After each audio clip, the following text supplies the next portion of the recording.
न क्षमन्ते विमतयस्तमुपासे श्रियःपति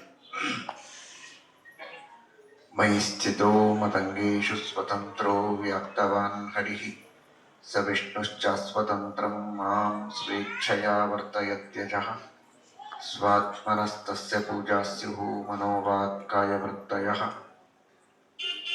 ममैताः इति कर्तारम् उद्देश्यं च हरिं स्मरेत् धर्मविज्ञानवैराग्यपरमैश्वर्यशालिनः आनन्दतीर्थभगवत्पादान् वन्दे निरन्तरम् आनन्दतीर्थोपदिष्टो निधिर्नारायणः वयः प्रदर्शितो येन सम्यक् जयतीर्थं तमाश्रये सत्याभिज्ञकराब्जोत्थान् पञ्चाशद्वर्षपूजकान् सत्यप्रमोदतीर्थार्यान् नौमिन्यायसुधारतान्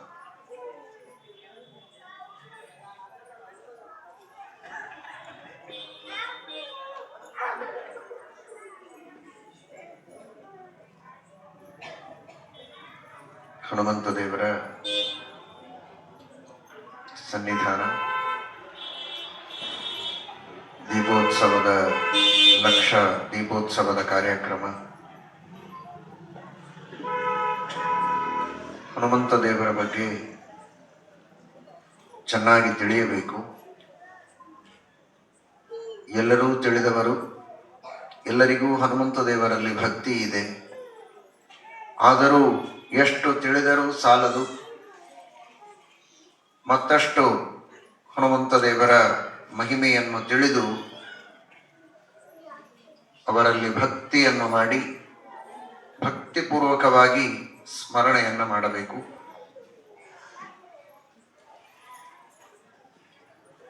ಅದೆಂತಹ ಅದ್ಭುತವಾದ ವ್ಯಕ್ತಿತ್ವ ಹನುಮಂತ ದೇವರದು.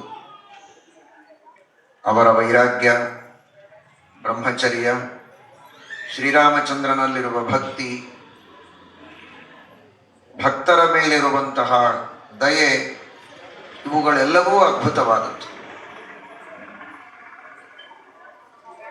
ದಾಸರು ಹನುಮಂತ ದೇವರ ಬಗ್ಗೆ ಹೇಳುವಾಗ, ಸೇವಕತನದ ರುಚಿ ಏನಳೆದೋ ದೇವ ಹನುಮರಾಯ, ವೈರಾಗ್ಯವನೇ ಬೇಡಿ ಅಂತ. ಹನುಮಂತ ದೇವರು ಎಂತಹ ದೊಡ್ಡ ಸೇವೆಯನ್ನು ಮಾಡಿದ್ದಾರೆ ಶ್ರೀರಾಮಚಂದ್ರನಿಗೆ.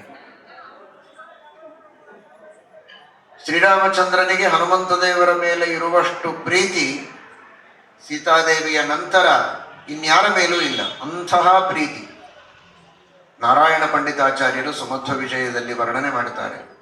ಪ್ರೇಷ್ಠೋ ನ ರಾಮಸ್ಯ ಬಭೂವ ತಸ್ಮಾತ್ ನ ರಾಮರಾಜ್ಯೇ ಸುಲಭಂಚ ಕಿಂಚಿತ್ ತತ್ಪಾದ ಸೇವಾರತಿರೇಶ ನೈಚ್ಛತ್ ತಥಾಪಿ ಭೋಗಾನ್ನನುಸಾ ವಿರಕ್ತಿ. ಪ್ರೇಷ್ಠೋ ನ ರಾಮಸ್ಯ ಬಭೂವ ತಸ್ಮಾತ್, ಹನುಮಂತ ದೇವರಿಗಿಂತಲೂ ಪ್ರಿಯನಾದ ವ್ಯಕ್ತಿ ಇನ್ನೊಬ್ಬ ಇಲ್ಲ ಶ್ರೀರಾಮಚಂದ್ರನಿಗೆ. ಅಂತಹ ದೊಡ್ಡ ಸ್ಥಾನ ಹನುಮಂತ ದೇವರು. ದೇವರಿಗೆ ಪ್ರಿಯನಾಗೋದು ಅಂದ್ರೆ ಬಹಳ ದೊಡ್ಡ ಸ್ಥಾನ ಅದು. ಅದಕ್ಕೆ ಮೇಲೆ ಇನ್ಯಾವ ಸ್ಥಾನ ಇಲ್ಲ. ನಿಜವಾಗಿ ವ್ಯಕ್ತಿ ವಿದ್ಯಾವಂತನಾದ, ಶ್ರೀಮಂತನಾದ, ಅಧಿಕಾರವಂತನಾದ, ಇದ್ಯಾವುದೂ ಅವನ ದೊಡ್ಡಸ್ತಿಕೆಯಲ್ಲ. ವ್ಯವಹಾರದ ದೃಷ್ಟಿಯಲ್ಲಿ, ಸಮಾಜದ ದೃಷ್ಟಿಯಲ್ಲಿ ಅದು ದೊಡ್ಡಸ್ತಿಕೆಯಾಗಿರಬಹುದು. ಆದರೆ ಶಾಸ್ತ್ರೀಯವಾಗಿ ನಿಜವಾದ ದೊಡ್ಡಸ್ತಿಕೆ ಯಾವುದು? ಭಗವಂತನಿಗೆ ಬೇಕಾದವನಾದರೆ ಅದು ದೊಡ್ಡಸ್ತಿಕೆ. ನಮಗೆ ಸಿಗೋದೆಲ್ಲ ದೇವರಿಂದ, ದೇವರಿಗೆ ನಾವು ಬೇಕಾದವರಾದರೆ ಸಿಗಬೇಕಾದದ್ದೆಲ್ಲ ಸಿಗತ್ತೆ. ದೇವರಿಗೆ ನಾವು ಬೇಕಾದವರಾಗಿಲ್ಲ ಅಂದ್ರೆ ಯಾವುದೂ ಸ್ಥಿರವಾಗಿ ಉಳಿಯೋದಿಲ್ಲ. ಸಿಕ್ಕ ಹಾಗೆ ತೋರತ್ತೆ, ಹಾರಿ ಹೋಗತ್ತೆ. ಸಿಗಬೇಕು, ಸಿಕ್ಕದ್ದು ಉಳಿಯಬೇಕು. ಸಿಗುವುದು ಯೋಗ, ಉಳಿಯುವುದು ಕ್ಷೇಮ. ಯೋಗಕ್ಷೇಮ ಅಂದ್ರೆ ಇದೆ.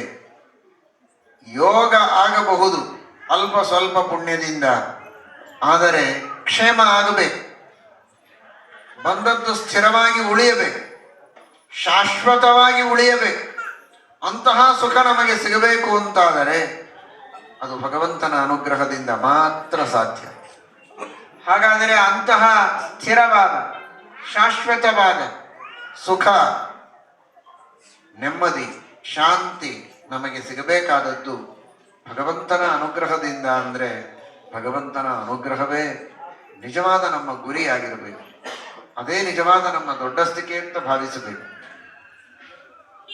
ಹಣದಿಂದ ಎಲ್ಲವೂ ಸಿಗತ್ತೆ ಅನ್ನುವ ಭ್ರಾಂತಿಯಿಂದ ಹಣವಂತನಾದರೆ ಬಹಳ ದೊಡ್ಡವ ಅಂತ ನಾವು ಭಾವಿಸಿದ್ದೇವೆ. ಹಣದಿಂದ ಎಲ್ಲವೂ ಸಿಗೋದಿಲ್ಲ. ಹಣದಿಂದ ಬಂಗಾರ ಸಿಗಬಹುದು, ಬೆಳ್ಳಿ ಸಿಗಬಹುದು, ಮನೆ ಕಟ್ಟಬಹುದು, ವಾಹನಗಳನ್ನು ತೆಗೆದುಕೊಳ್ಳಬಹುದು. ಹಣದಿಂದ ಪ್ರೀತಿ ಸಿಗೋದಿಲ್ಲ, ಹಣದಿಂದ ವಿಶ್ವಾಸ ಸಿಗೋದಿಲ್ಲ, ಹಣದಿಂದ ತತ್ವಜ್ಞಾನ ಸಿಗೋದಿಲ್ಲ, ಹಣದಿಂದ ಸಮಾಧಾನ ಸಿಗೋದಿಲ್ಲ. ತಾನು ಬಯಸಿದ ಎಲ್ಲ ಸಂಪತ್ತು ಸೌಭಾಗ್ಯಗಳನ್ನು ಹಣದಿಂದ ಪಡೆಯುವುದಕ್ಕಾಗೋದಿಲ್ಲ. ಅದಕ್ಕೊಂದು ಸೀಮೆ ಇದೆ. ಆದರೆ ಭಗವಂತನ ಅನುಗ್ರಹದ ಶಕ್ತಿಗೆ ಯಾವುದೇ ಸೀಮೆ ಇಲ್ಲ. ನಿಸ್ಸೀಮಾ ಶಕ್ತಯೋಸ್ಸಹಿ ಶ್ರೀಮದಾಚಾರ್ಯರು ಅನುವ್ಯಾಖ್ಯಾನದಲ್ಲಿ ಹೇಳ್ತಾರೆ. ಭಗವಂತನ ಅನುಗ್ರಹದ ಶಕ್ತಿಗೆ ಯಾವ ಸೀಮಾ ಇಲ್ಲ, ಎಲ್ಲವನ್ನೂ ಅದರಿಂದ ಪಡೆಯಬಹುದು. ಅಂತಹ ಅನುಗ್ರಹವನ್ನು ಪಡೆದ ಮಹಾನುಭಾವರು ಅಂದ್ರೆ ಹನುಮಂತ ದೇವರು. ಪ್ರೇಷ್ಠೋ ನರಾಮಸ್ಯ ಬಭೂವ ತಸ್ಮಾ.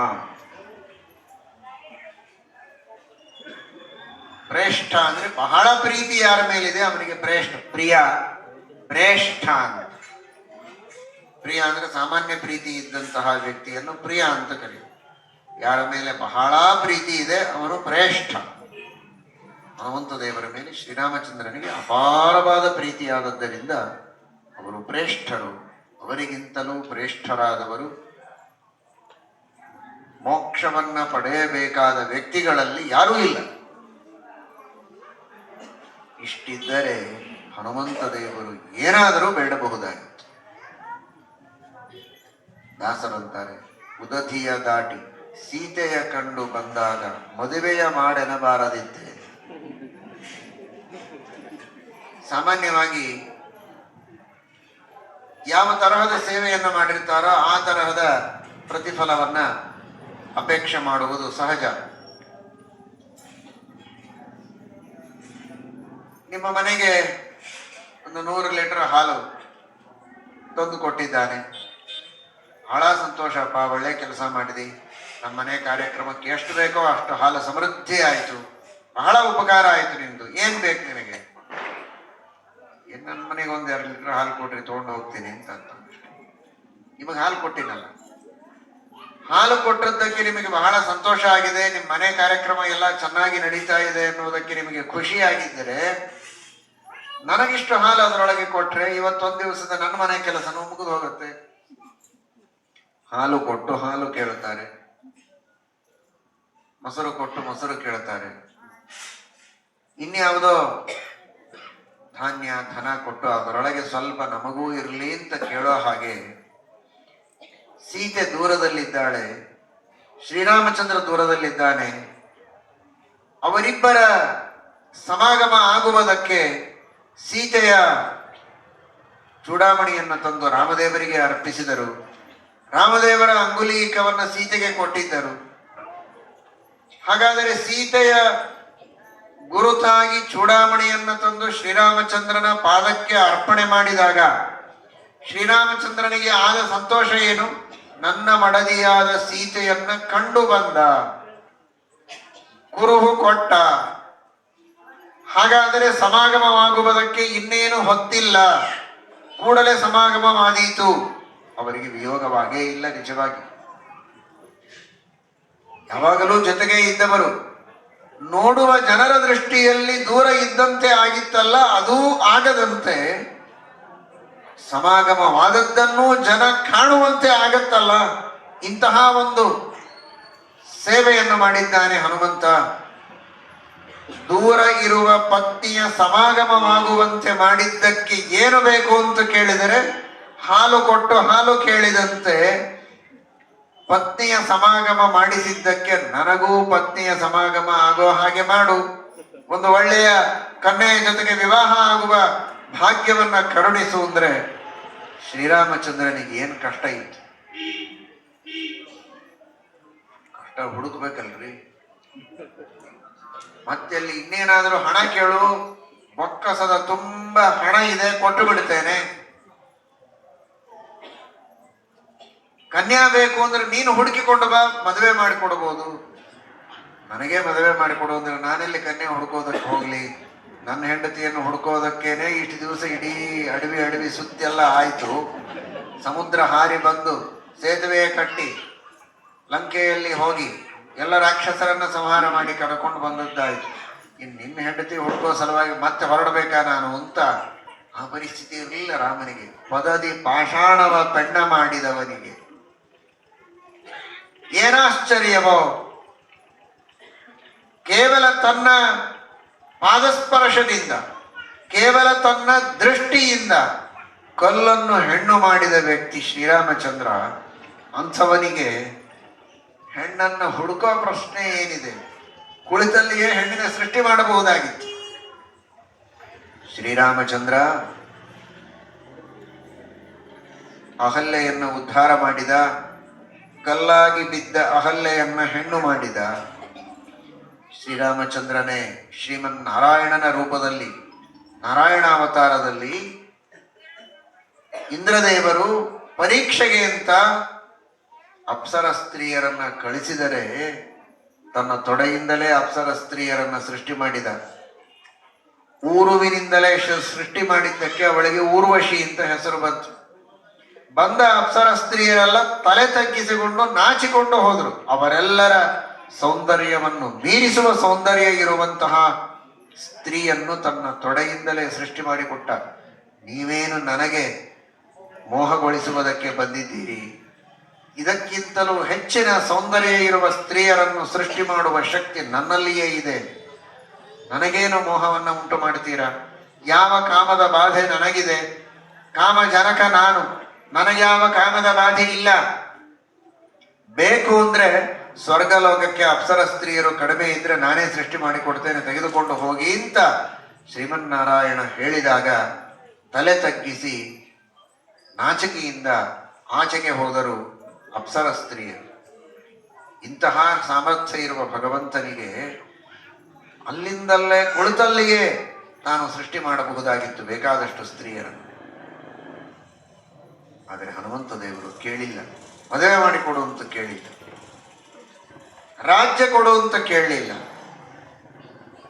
ಯಾವುದನ್ನೂ ಕೇಳಿಲ್ಲ. ಮುತ್ತು ರತ್ನಗಳನ್ನ ಕೇಳಿಲ್ಲ. ಕೇಳಿದ್ದೇನು? ಯಾವ ಅಪೇಕ್ಷೆಯೂ ಬೇಡ. ಯಾವಾಗಲೂ ನಿನ್ನ ಪಾದಾರವಿಂದಗಳಲ್ಲಿ ಭಕ್ತಿ ಇರಲಿ, ನಿನ್ನ ಕಥೆಯನ್ನ ಕೇಳುವ ಸೌಭಾಗ್ಯ ಇರಲಿ, ಉತ್ಸುಕತೆ ಇರಲಿ, ಹೇಳುವ ಕೇಳುವ.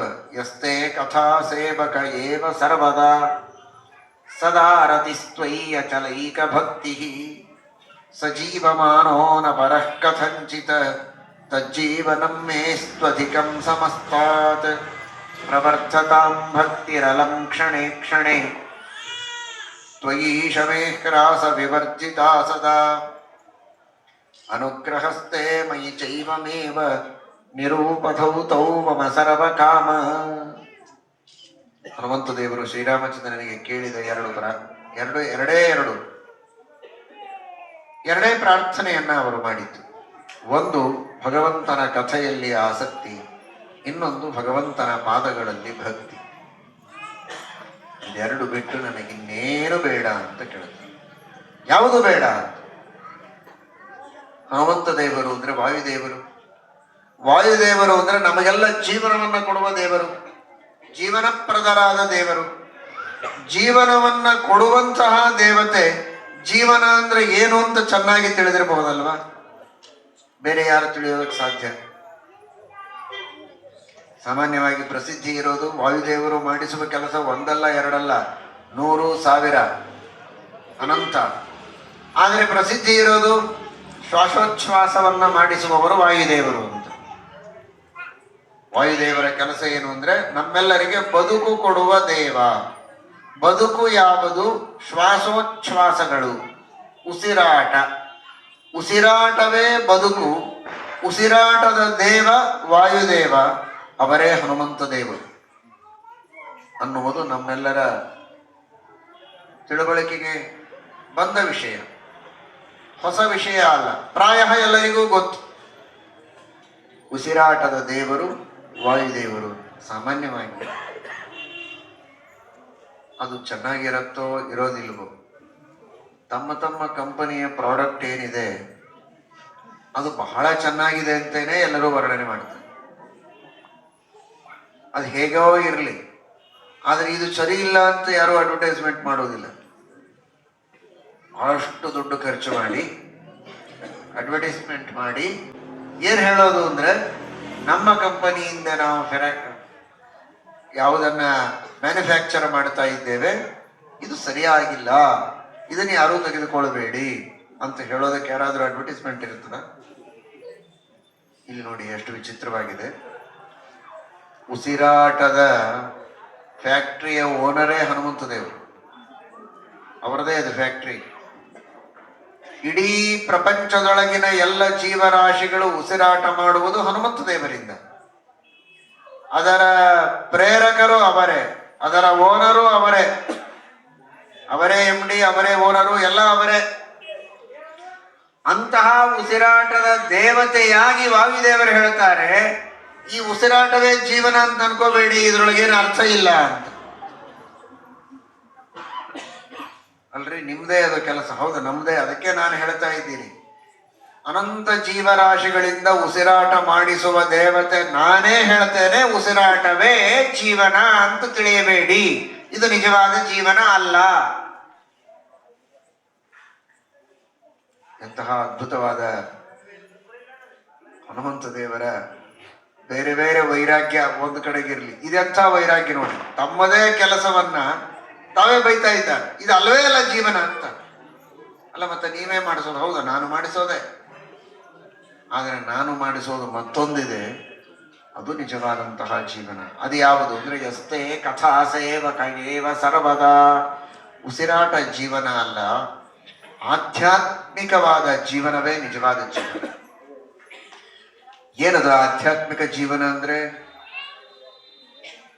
ನಮ್ಮೆಲ್ಲರ ಅಂತರ್ಯಾಮಿಯಾದ ಭಗವಂತ, ನಮ್ಮೆಲ್ಲರ ಸೃಷ್ಟಿಕರ್ತೃವಾದ ಭಗವಂತ, ನಮ್ಮೆಲ್ಲರ ರಕ್ಷಣೆ ಮಾಡುವಂತಹ ಸ್ವಾಮಿ, ಇಡೀ ಪ್ರಪಂಚವನ್ನ ಸೃಷ್ಟಿ ಮಾಡಿದಂತಹ ಭಗವಂತ, ಅಂತಹ ಆತ್ಮ ಅಂತರ್ಯಾಮಿಯಾದ ಭಗವಂತ, ಆ ಭಗವಂತನನ್ನ ಸ್ಮರಣೆ ಮಾಡುವ, ಭಗವಂತನ ಮಹಿಮೆಯನ್ನ ಹೇಳುವ, ಪರಮಾತ್ಮನ ಮಹಿಮೆಯನ್ನ ಕೇಳುವ, ಅದನ್ನು ತಿಳಿಯುವ, ಅದರಲ್ಲಿಯೇ ಮುಳುಗುವ, ಪರಮಾತ್ಮನ ಆದೇಶವನ್ನು ಸಂದೇಶವನ್ನು ಜೀವನದಲ್ಲಿ ಅನುಷ್ಠಾನದಲ್ಲಿ ತರುವ ಜೀವನ ಉಂಟಲ್ಲ, ಅದು ನಿಜವಾದ ಜೀವನ.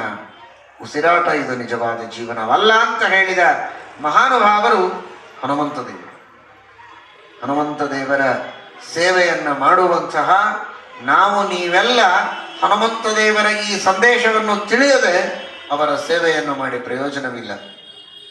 ಹನುಮಂತ ದೇವರ ದೃಷ್ಟಿಯಲ್ಲಿ ನಿಜವಾದ ಬದುಕು ಅಂದ್ರೆ ಆಧ್ಯಾತ್ಮಿಕವಾದ ಬದುಕು, ಧಾರ್ಮಿಕವಾದ ಬದುಕು, ಭಗವಂತನ ಸ್ಮರಣೆಯನ್ನ ಮಾಡುವ ಬದುಕು, ಪರಮಾತ್ಮನ ಆದೇಶದಂತೆ ಸಂದೇಶದಂತೆ ಪರೋಪಕಾರವನ್ನು ಮಾಡುತ್ತಾ ಯಾವಾಗಲೂ ಸದ್ಗುಣಗಳನ್ನು ಪಡೆದು ಧರ್ಮದಿಂದ, ನ್ಯಾಯದಿಂದ, ನೀತಿಯಿಂದ, ಭಗವಂತನಲ್ಲಿ ಪ್ರೀತಿಯಿಂದ ಜೀವನವನ್ನ ಮಾಡುವುದು ಉಂಟಲ್ಲ, ಅದೇ ನಿಜವಾದ ಬದುಕು.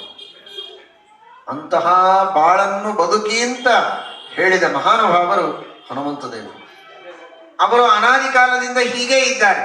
ಯಾವಾಗಲೂ ಭಗವಂತನಲ್ಲಿ ಆಸಕ್ತಿ, ಯಾವಾಗಲೂ ಧರ್ಮದಲ್ಲಿಯೇ ಆಸಕ್ತಿ. ಆಸಕ್ತಿ ಮಾತ್ರ ಅಲ್ಲ, ಅವರ ಪ್ರವೃತ್ತಿ. ಎಂದಿಗೂ ಅಧರ್ಮ ಮಾಡಿದವರಲ್ಲ. ಅನಾದಿ ಕಾಲದಿಂದಲೂ ಧರ್ಮವನ್ನೇ ಮಾಡಿದವರು, ಪುಣ್ಯವನ್ನೇ ಮಾಡಿದವರು ಹನುಮಂತ ದೇವರು.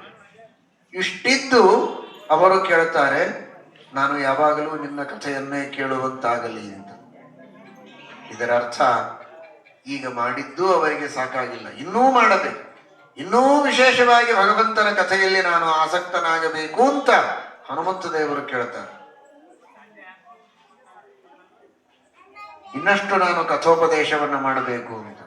ಅದಕ್ಕೋಸ್ಕರನೇ ಹನುಮಂತ ದೇವರನ್ನ ಭಗವಂತ ಶ್ರೀರಾಮಚಂದ್ರ ಮತ್ತೆ ಶ್ರೀಮನ್ ಮಧ್ವಾಚಾರ್ಯರನ್ನಾಗಿ ಅವತಾರ ಮಾಡುವುದಕ್ಕೆ ಪ್ರೇರಿಸಿ, ಮಧ್ವಾಚಾರ್ಯರಾಗಿ ಅವತಾರ ಮಾಡಿದಾಗ ಸರ್ವಮೂಲ ಗ್ರಂಥಗಳನ್ನ ಅವರಿಂದ ರಚನೆ ಮಾಡುವಂತೆ ಒಳಗಿದ್ದು ಪ್ರೇರಣೆ ಮಾಡಿ ಅವರಿಂದ ರಚನೆ ಮಾಡಿಸಿ ಅವರ ಮೂಲಕ ಆ ಭಗವಂತನ ಮಹಿಮೆಯನ್ನು ಕಥೆಯನ್ನು ಜನರಿಗೆಲ್ಲ ಮುಟ್ಟುವಂತೆ ಮಾಡಿದೆ. ಯಾಕೆಂದ್ರೆ ಹನುಮಂತ ದೇವರಾದಾಗ ಅವರು ಪ್ರಾರ್ಥನೆ ಮಾಡಿದ್ರು. ಹನುಮಂತ ದೇವರಾದಾಗಲೂ ನಾನು ಸಾಕಷ್ಟು ಭಗವಂತನ ಕಥೆಯನ್ನ ಹೇಳಿದ್ದೇನೆ, ಬೇಕಾದಷ್ಟು ಉಪದೇಶ ಮಾಡಿದ್ದೇನೆ, ಮಾಡ್ತಾನೇ ಇದ್ದಾರೆ, ಇವತ್ತಿಗೂ ಇದ್ದಾರೆ ಹನುಮಂತ ದೇವರು. ಆದರೆ ಇನ್ನೂ ವಿಶೇಷವಾಗಿ ನಾನು ಮಾಡಬೇಕು ಅಂತ ಅವರು ಕೇಳಿದ್ದಕ್ಕೆ ಮಧ್ವಾಚಾರ್ಯರಾಗಿ ಅವರು ಅವತಾರ ಮಾಡುವಂತೆ ತಾನೇ ಪ್ರೇರಿಸಿ ಅವರಿಂದ ಮತ್ತೆ ಪುನಃ ಸಚ್ಚಾಸ್ತ್ರಗಳ ಭಗವಂತನ ಕಥೆಯ ಮಹಿಮೆಯ ಉಪದೇಶವನ್ನು ಮಾಡಿಸಿ ತಾನೇ ಅವರಿಗೆ ಅನುಗ್ರಹವನ್ನು ಮಾಡಿದ್ದಾನೆ ಶ್ರೀರಾಮಚಂದ್ರ. ಮತ್ತೆ ತನ್ನ ಪೂಜೆಯನ್ನ ಮಾಡುವಂತೆ ಮಧ್ವಾಚಾರ್ಯರಿಗೆ ಪರಮಾತ್ಮ ಪ್ರೇರಣೆಯನ್ನು ಮಾಡಿದ. ಸಾಕ್ಷಾತ್ ಶ್ರೀರಾಮಚಂದ್ರನ ಸೇವೆಯನ್ನ ಹನುಮಂತನಾಗಿ ಮಾಡಿದರೆ ಮಧ್ವಾಚಾರ್ಯರಾಗಿ ಸಾಕ್ಷಾತ್ತಾಗಿಯೂ ಶ್ರೀರಾಮಚಂದ್ರನ ಸೇವೆಯನ್ನ ಇವತ್ತಿಗೂ ಮಾಡ್ತಾನೇ ಇದ್ದಾರೆ ಶ್ರೀಮದಾಚಾರ್ಯರು. ಜಗತ್ತಿಗೆಲ್ಲ ತೋರುವಂತೆ ಶ್ರೀರಾಮಚಂದ್ರನ ಪ್ರತಿಮೆಯನ್ನ, ದಿಗ್ವಿಜಯ ರಾಮದೇವರ, ಮೂಲ ರಾಮದೇವರ ಪ್ರತಿಮೆಯನ್ನ ತಾವು ವಿಶೇಷವಾಗಿ ಪೂಜೆ ಮಾಡಿ ಮುಂದೆ ಬರುವಂತಹ ಜನರಿಗೆ ಶ್ರೀರಾಮಚಂದ್ರನ ದರ್ಶನವಾಗುವಂತೆ ಮಾಡಿದ ಮಹಾನುಭಾವರು ಶ್ರೀಮದಾನಂದ ತೀರ್ಥ ಭಗವತ್ಪಾದಾಚಾರ್ಯರು. ಆ ರೀತಿಯ ರಾಮದೇವರ ಸೇವೆಯನ್ನ ಎಲ್ಲ ಅವತಾರಗಳಲ್ಲಿಯೂ ಮಾಡಿದ್ದಾರೆ ಮಹಾನುಭಾವರು. ಅಂತಹ ಭಗವಂತನ ಕಥಾ ಸೇವನೆಯನ್ನು ಮಾಡುವುದೇ ನಿಜವಾದ ಜೀವನ ಅಂತ ಹನುಮಂತ ದೇವರು ಹೇಳಿದಾಗ, ಜೀವನದ ದೊರೆ ಜೀವನದ ಬಗ್ಗೆ ವ್ಯಾಖ್ಯೆಯನ್ನು ನೀಡಿದಾಗ ಆ ರೀತಿಯ ಜೀವನವನ್ನು ನಡೆಸುವುದು ಹನುಮಂತ ದೇವರ ಭಕ್ತರು ಅಂತ ಅನಿಸಿಕೊಂಡ ನಮ್ಮ ನಿಮ್ಮೆಲ್ಲರ ಕರ್ತವ್ಯವಾಗಿದೆ. ಅದನ್ನು ನಮ್ಮ ಜೀವನದಲ್ಲಿ ಅಳವಡಿಸಿಕೊಳ್ಳುವ ಪ್ರಯತ್ನವನ್ನು ಮಾಡಬೇಕು. ಆತ್ಮಾವಲೋಕನ ಮಾಡಿಕೊಳ್ಳಿ. ಯಾರು ಎಷ್ಟು ಭಗವಂತನ ಕಥಾಶ್ರವಣಕ್ಕೆ ದಿನಕ್ಕೆ ಸಮಯವನ್ನ ಹಾಕ್ತಾ ಇದ್ದೇವೆ ಅಂತ. ಪ್ರತಿದಿನ ಭಗವಂತನ ಮಹಿಮೆಯನ್ನು ಚಿಂತನ ಮಾಡುವುದಕ್ಕೆ, ದೇವರ ಕಥೆಯನ್ನು ಭಕ್ತಿಯಿಂದ ಕೇಳುವುದಕ್ಕೆ. ಏನೋ ಮನೆಯಲ್ಲಿ ಸಿಡಿ ಹಾಕೋದು, ಅಷ್ಟು ಹಾಕಿದ್ರು ಬಹಳ ಪುಣ್ಯವೇ. ಸಿಡಿ ಹಾಕಿರೋದು ಅದು ಒದರ್ತಾ ಇರ್ತದೆ, ತನ್ನ ಪಾಡಿಗೆ ತಾನೇನೋ ಹರಟಿ ಕಥಿ ಬೇರೆ ಕೆಲಸ ಮಾಡ್ತಾ ಇರೋದು. ಹಾಗೆ ಕೇಳುವುದಲ್ಲ, ಭಕ್ತಿಯಿಂದ ಕೇಳಬೇಕು, ಶ್ರದ್ಧೆಯಿಂದ ಕೇಳಬೇಕು. ಇದರ ಸಿಡಿ ಹಾಕೋದು ಬಿಟ್ಬಿಡಬೇಡಿ, ಅದನ್ನು ಹಾಕ್ತಾ ಇರಿ. 24 ತಾಸು ಅದು ಒದರಿದಾಗ ಒಂದು 10 ನಿಮಿಷ ಆದರೂ ಭಕ್ತಿ ಬರಬಹುದು. ಅದು ಬಿಟ್ಬಿಟ್ರೆ ಅಷ್ಟು ಹೋಗ್ಬಿಡುತ್ತೆ. ಭಕ್ತಿಯಿಂದ ಕೇಳಬೇಕು, ಶ್ರದ್ಧೆಯಿಂದ ಕೇಳಬೇಕು. ಎಷ್ಟು ಹೊತ್ತು ನಾನು ಕೇಳ್ತೇನೆ ಆತ್ಮಾವಲೋಕನ ಮಾಡಿಕೊಳ್ಳಿ. ಕಾರ್ಯಕ್ರಮ ನಡೆದಾಗ ಒಂದು ಸಭೆ ಆಗಬೇಕು ಅಂತ ಸಭೆ ಮಾಡಿದ್ದೇವೆ. ಸಭೆ ನಡೆದಾಗ 1-2 ಅಕ್ಷರ ಕೇಳಬೇಕು ಅಂತ ಕೇಳಿ ಮರೆಯಬೇಡಿ. ಇದನ್ನು ಮನಸ್ಸಿನಲ್ಲಿ ಚಿಂತನೆ ಮಾಡಿ. ಆಧ್ಯಾತ್ಮಿಕವಾದ ಸತ್ಸಂಗಗಳು ನಡೆದಾಗೆಲ್ಲ ಒಂದೊಂದು ಪರಿವರ್ತನೆ ಜೀವನದಲ್ಲಿ ಬರಬೇಕು. ಪರಿವರ್ತನೆ ಬಂದಾಗ ಸತ್ಸಂಗ ಇದು ಸಾರ್ಥಕವಾಗಿದೆ. ಸತ್ಸಂಗ ಶೇವಧಿರ್ನೃಣ. ಎಲ್ಲ ರೀತಿಯ ಇಷ್ಟಾರ್ಥಗಳನ್ನ ಪಡೆಯುವುದಕ್ಕೆ ಇದೊಂದು ದೊಡ್ಡದಾದ ನಿಧಿ ಇದ್ದ. ಹಾಗಾದರೆ ದಿನಕ್ಕೆ ಒಂದು 5 ನಿಮಿಷ ಆದರೂ ನೋಡಿ, ನಾನು 1 ಗಂಟೆ 2 ಗಂಟೆ 3 ತಾಸು ಹೇಳ್ತಾ ಇಲ್ಲ, ಒಂದು 5 ನಿಮಿಷ ಆದರೂ ಭಕ್ತಿಯಿಂದ ದೇವರ ಚಿಂತನೆಗೆ ಮೀಸಲಿಡಿ. ದೇವರ ಮಂದಿರಗಳಿಗೆ ಹೋಗೋದು, ಪ್ರದಕ್ಷಿಣೆ ನಮಸ್ಕಾರ ಮಾಡೋದು ಎಲ್ಲವನ್ನೂ ಮಾಡಲೇಬೇಕು. ಆದರೆ ಬರೀ ಪ್ರದಕ್ಷಿಣೆ ನಮಸ್ಕಾರ ಮಾಡಿದರೆ ಸಾಲದು. ಮಾಡುವಾಗ, ಉದಾಹರಣೆಗೆ ಹಲಗಣೇಶನ ಸೇವೆಗೆ ಅಂತ ನೀವು ಬಂದು ಪ್ರದಕ್ಷಿಣೆ ನಮಸ್ಕಾರ ಹಾಕುವಾಗ, ಪ್ರದಕ್ಷಿಣೆ ಆಯಿತು, ನಮಸ್ಕಾರ ಆಯಿತು, ಮಂಗಳಾರತಿ ಪ್ರಸಾದ ತೆಗೆದುಕೊಂಡು ಹೋದದ್ದು ನಿಜ, ಅದನ್ನು ಅವಶ್ಯವಾಗಿ ಮಾಡಿ. ಬಾಹ್ಯವಾದ ಸೇವೆಯಿಂದಲೇ ಕರ್ಮಣ ಜ್ಞಾನ ಮಾತನೋತಿ. ಆದರೆ ಬರೀ ಬಾಹ್ಯವಾದ ಸೇವೆಯನ್ನು ಮಾಡಿ ಕೃತಾರ್ಥರು ಅಂತ ಭಾವಿಸಬೇಡಿ. ಇದು ಮೆಟ್ಟಲು. ಇಲ್ಲಿಂದ ಪಾದಯಾತ್ರೆ ಮಾಡಿ ತಿರುಪತಿಯವರೆಗೆ ಹೋಗಿ 1 ಮೆಟ್ಟಲು ಹತ್ತಿ ಮತ್ತೆ ತಿರುಗಿ ವಿಜಯಪುರಕ್ಕೆ ಬಂದರೆ, ಹಲಗಡಿಗೆ ಬಂದರೆ ಹೇಗೆ? ವೆಂಕಟೇಶನ ದರ್ಶನಕ್ಕೆ ತಾನೇ ನೀವು ಹೋದದ್ದು. ದರ್ಶನವಾಗುವವರೆಗೆ ಮೆಟ್ಟಲು ಹತ್ತಬೇಕು ತಾನೆ. ಒಂದೇ ಮೆಟ್ಟಲು ಹತ್ತಿ ಹಿಂತಿರುಗಿದರೆ, ದೇವಸ್ಥಾನಕ್ಕೆ ಹೋಗಿ ಭಕ್ತಿಯಿಂದ ದೇವರ ಚಿಂತನ ಮಾಡದೆ ತಿರುಗಿ ಬಂದರೆ ಹೇಗಾಗತ್ತೆ ಅಂದ್ರೆ, ಬಹುದೂರ ಪಾದಯಾತ್ರೆ ಮಾಡಿ ಒಂದು ಮೆಟ್ಟಲು ಹತ್ತಿ ತಿರುಗಿ ಬಂದಾಗ ದೇವಸ್ಥಾನಕ್ಕೆ ಹೋಗೋದು, ಪ್ರದಕ್ಷಿಣೆ ನಮಸ್ಕಾರ ಹಾಕೋದು ಅನ್ನೋದು ಸಾಧನೆಯ ಒಂದು ಮೆಟ್ಟಲು. ಅದು ಸಾಧನೆಯ ಪರಿಪೂರ್ತಿ ಅಲ್ಲ. ಭಕ್ತಿಯಿಂದ ಹನುಮಂತನ ಸ್ಮರಣೆ ಮಾಡಿದಾಗ ಹನುಮಂತನ ಮಹಿಮೆ ಏನು, ಹನುಮಂತ ದೇವರು ನಮಗೆ ಮಾಡುವ ಉಪಕಾರ ಏನು, ಇದನ್ನು ನೆನೆಸಿ ಭಕ್ತಿಯ ಭಾವನೆಯಿಂದ ಒಂದು ನಿಮಿಷ ಹನುಮಂತನ ಸ್ಮರಣೆ ಮಾಡಿದರೆ ಆಗ ಗುರಿ ತಲುಪಿದಂತೆ. ಇಲ್ಲದಿದ್ದರೆ ಆ ದಿಕ್ಕಿಗೆ ಮುಖ ಮಾಡಿದಂತೆ ಅಷ್ಟೇ, ಗುರಿ ತಲುಪಿದಂತಲ್ಲ. ಆ ದಿಕ್ಕಿಗೆ ಬದರಿಕಾಶ್ರಮ ಇದೆ, ಬದರಿ ವಿಶಾಲ್ ಉತ್ತರ ದಿಕ್ಕಿಗೆ ಇದೆ. ಉತ್ತರ ದಿಕ್ಕಿಗೆ ನಾನು ಮುಖ ಮಾಡಿ ನಿಂತಂತೆ, ಇನ್ನೂ ಬದರಿಗೆ ಹೋಗೇ ಇಲ್ಲ ನಾನು. ಅಷ್ಟು ದೂರ ಇದ್ದಾಗ ಹನುಮಪ್ಪನ ಎದುರಿಗೆ ನಿಂತರು ಹನುಮಂತನಿಂದ ನೀವು ಅಷ್ಟು ದೂರ ನಿಂತಂತೆ. ಮನಸ್ಸಿನಲ್ಲಿ ಹನುಮಂತನ ಮಹಿಮೆ ಅನುಸಂಧಾನಕ್ಕೆ ಬರದಿದ್ದರೆ, ಹನುಮಂತ ಮಾಡಿದ ಉಪಕಾರದ ಸ್ಮರಣೆಯಿಂದ ಹನುಮಂತ ದೇವರಲ್ಲಿ ನಮಗೆ ಭಕ್ತಿಯ ಉದ್ರೇಕವಾಗದಿದ್ದರೆ ನಾವು ಅಷ್ಟು ದೂರ ಇದ್ದಂತೆ. ಅದಾಗುವುದು ಬೇಡ. ಹನುಮಂತ ದೇವರಲ್ಲಿ ಭಕ್ತಿಯನ್ನು ಮಾಡಿ ನಾಳೆ ಮೂಲರಾಮದೇವರ ದಿಗ್ವಿಜಯ ರಾಮದೇವರ ದರ್ಶನ ಮಾಡ್ತೀರಿ. ದರ್ಶನ ಮಾಡುವಾಗ ಎಷ್ಟೇ ಕಥಾ ಸೇವಕ ಏವ ಸರ್ವದ, ಆ ಭಗವಂತನ ಮಹಿಮೆ ಅದರ ಸೇವನೆ ಮಾಡಿ. ಬರೀ ನೆನಪಿಸಿಕೊಳ್ಳುವುದು ಅಲ್ಲ, ಅದು ಎರಡನೇ ಮೆಟ್ಟಲಷ್ಟೇ, ಅಲ್ಲಿಗೆ ಮುಗಿಯಲಿಲ್ಲ. ಸೇವನೆ ಅಂದ್ರೆ ಆಸ್ವಾದನೆ. ಹನುಮಂತ ದೇವರಲ್ಲಿ ಭಕ್ತಿಯನ್ನು ಮಾಡಿ ನಾಳೆ ಮೂಲರಾಮದೇವರ ದಿಗ್ವಿಜಯ ರಾಮದೇವರ ದರ್ಶನ ಮಾಡ್ತೀರಿ. ದರ್ಶನ ಮಾಡುವಾಗ ಎಷ್ಟೇ ಕಥಾ ಸೇವಕ ಏವ ಸರ್ವದ, ಆ ಭಗವಂತನ ಮಹಿಮೆ ಅದರ ಸೇವನೆ ಮಾಡಿ. ಬರೀ ನೆನಪಿಸಿಕೊಳ್ಳುವುದು ಅಲ್ಲ, ಅದು ಎರಡನೇ ಮೆಟ್ಟಲಷ್ಟೇ, ಅಲ್ಲಿಗೆ ಮುಗಿಯಲಿಲ್ಲ. ಸೇವನೆ ಅಂದ್ರೆ ಆಸ್ವಾದನೆ, ಭಕ್ತಿಯ ಉದ್ರೇಕ ಆಗಬೇಕು. ಎಂತಹ ಸುಂದರವಾದ ದೇಹವನ್ನ ದೇವರು ನಮಗೆ ಕೊಟ್ಟ, ಎಂತಹ ವಿಶ್ವವನ್ನ ನಿರ್ಮಾಣ ಮಾಡಿ ಕೊಟ್ಟಿದ್ದಾನೆ. ಬಂಧು ಬಳಗ, ತಂದೆ ತಾಯಿ, ಮಕ್ಕಳು, ಗಂಡ ಹೆಂಡತಿ, ಪ್ರೀತಿ ವಿಶ್ವಾಸ, ಐಶ್ವರ್ಯ ಅಧಿಕಾರ, ಒಂದೇ ಎರಡೇ ದೇವರು ಕೊಟ್ಟದ್ದು. ಎಷ್ಟು ಅನುಗ್ರಹ ಮಾಡಿದ್ದಾನೆ ದೇವರು. ದೇವರು ಮಾಡಿದ ಅನುಗ್ರಹಕ್ಕೆ ನಾನು ಎಷ್ಟು ಸ್ಮರಣೆ ಮಾಡಿದರೂ ಕಡಿಮೆ ಇದೆ ಅಂತನ್ನುವ ಭಾವನೆಯ ಭಾರದಿಂದ ತಲೆ ಬಾಗಿ ಭಗವಂತನ ಚಿಂತನವನ್ನ ಒಂದು ಕ್ಷಣ ಮಾಡಿದರೂ ಆ ಕ್ಷಣ ನಿಜವಾದ ಸಾರ್ಥಕವಾದ ಕ್ಷಣ, ಅದು ಜೀವನ. ಇದು ಹನುಮಂತ ದೇವರು ಕೇವಲ ಅಂದು ಹೇಳಿದರು ಅಂತ ತಿಳಿಯಬೇಡಿ. ಹೀಗೆ ಋಷಿಗಳ ಸಂಪ್ರದಾಯದಲ್ಲಿ ಅನುಷ್ಠಾನದಲ್ಲಿ ತಂದ್ರು ಅದನ್ನ. ಪರಾಶರ ಮಾರ್ಕಾಂಡೇಯರ ಸಂವಾದದಲ್ಲಿ ಈ ಮಾತು ಬರ್ತದೆ. ಆಯುಷ್ಯದ ಲೆಕ್ಕ ಮಾಡೋದೇ ಹೀಗೆ ಮಾಡ್ತಾರಂತವ್ರು. ಯಾವ ಡೇಟಿಗೆ ಹುಟ್ಟಿದ, ಇವತ್ತಿಗೆ ಎಷ್ಟು ದಿವಸ ಆಯ್ತು, 10 ವರ್ಷ ಆಯ್ತು, 20 ವರ್ಷ ಆಯ್ತು, 50 ವರ್ಷ ಆಯ್ತು, ಅಲ್ಲ ಲೆಕ್ಕ. ಯಾವ ಕ್ಷಣದಲ್ಲಿ ಭಕ್ತಿಯಿಂದ ಭಗವಂತನ ಸ್ಮರಣೆ ಮಾಡಿದ ಅದು ಒಂದು ಕ್ಷಣ ಅವನ ಆಯುಷ್ಯ ಆದಾಗಿ. ಇಡೀ ದಿವಸ ಅವನು ಕಳೆದಿರಬಹುದು, ಲೆಕ್ಕಕ್ಕೆ ತಗೊಳ್ಳೋದೇ ಇಲ್ಲ ಅದನ್ನು ಆಯುಷ್ಯ ಅಂತ. ಒಂದು ಕ್ಷಣ ಅಂತ ತಗೊಳ್ಳೋದು. ಈ ರೀತಿ 1 ತಾಸಾಗಬೇಕು, ಆ ರೀತಿ 24 ತಾಸಾಗಬೇಕು, ಹಾಗೆ 100 ವರ್ಷ ಆಗಬೇಕು. ಅಂದ್ರೆ ಎಷ್ಟೋ 1000 ವರ್ಷ ಆದ್ರೂ ಆಗುವುದಿಲ್ಲ. ಒಬ್ಬ ವ್ಯಕ್ತಿ 100 ವರ್ಷ ಬದುಕಿದ್ದಾನೆ ಅಂದ್ರೆ ಹನುಮಂತ ದೇವರ ದೃಷ್ಟಿಯಲ್ಲಿ ಅವನ ಆಯುಷ್ಯ, ಪರಾಶರರ ಮಾರ್ಕಾಂಡೇಯರ ದೃಷ್ಟಿಯಲ್ಲಿ ಅವನ ಆಯುಷ್ಯವನ್ನು ಎಣಿಸ್ಬೇಕು ಅಂದ್ರೆ 1 ತಾಸಾಗಿರ್ತದೋ 2 ತಾಸಾಗಿರ್ತದೋ, ಬದುಕಿದ್ 100 ವರ್ಷ. ಆದ್ರೆ ಅದರೊಳಗೆ ಎಷ್ಟು ಕ್ಷಣ ಇವನು ಹರಿಸ್ಮರಣೆ ಮಾಡಿದ್ದಾನೆ, ಎಷ್ಟು ಕ್ಷಣ ಧರ್ಮದಿಂದ ಬದುಕಿದ್ದಾನೆ, ಅಷ್ಟು ಕ್ಷಣಗಳು ಮಾತ್ರ ನಿಜವಾದ ಆಯುಷ್ಯ ಅಂತ ಲೆಕ್ಕಕ್ಕೆ ತೆಗೆದುಕೊಂಡ್ರೆ 1 ತಾಸೋ 2 ತಾಸೋ ಆಗಿರ್ತದೆ. ಇನ್ನು ಉಳಿದದ್ದೆಲ್ಲ ಬರೀ ಡಬ್ಬಾಚಾರ.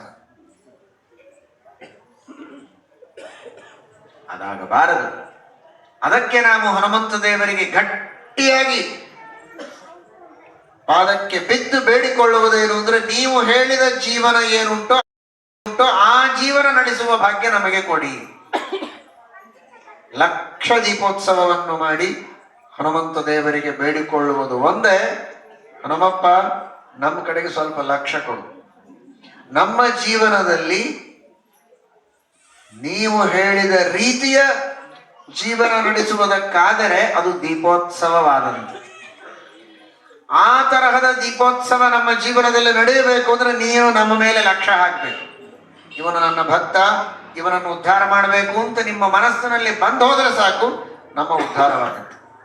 ಹಾಗಾದ್ರೆ ಈ ಲಕ್ಷ ದೀಪೋತ್ಸವದ ಪ್ರಸಂಗದಲ್ಲಿ ಹನುಮಂತ ದೇವರಿಗೆ ನಾವು ನೀವೆಲ್ಲ ಏನು ಬೇಡಿಕೊಳ್ಳೋಣ ಅಂದ್ರೆ, ಹನುಮಂತ ದೇವರೇ ನಮ್ಮ ಕಡೆಗೆ ಲಕ್ಷ್ಯ ಹಾಕಿ ನಮ್ಮ ಜೀವನದಲ್ಲಿ ಜ್ಞಾನ ದೀಪದ ಉತ್ಸವ, ಅನುಸಂಧಾನ ದೀಪದ ಉತ್ಸವ, ಭಕ್ತಿ ದೀಪೋತ್ಸವ ಆಗುವಂತೆ ಅನುಗ್ರಹ ಮಾಡು ಎಂಬುದಾಗಿ ಲಕ್ಷ ದೀಪೋತ್ಸವದ ಪ್ರಸಂಗದಲ್ಲಿ ಹನುಮಂತ ದೇವರಲ್ಲಿ ಪ್ರಾರ್ಥನೆ ಮಾಡೋಣ.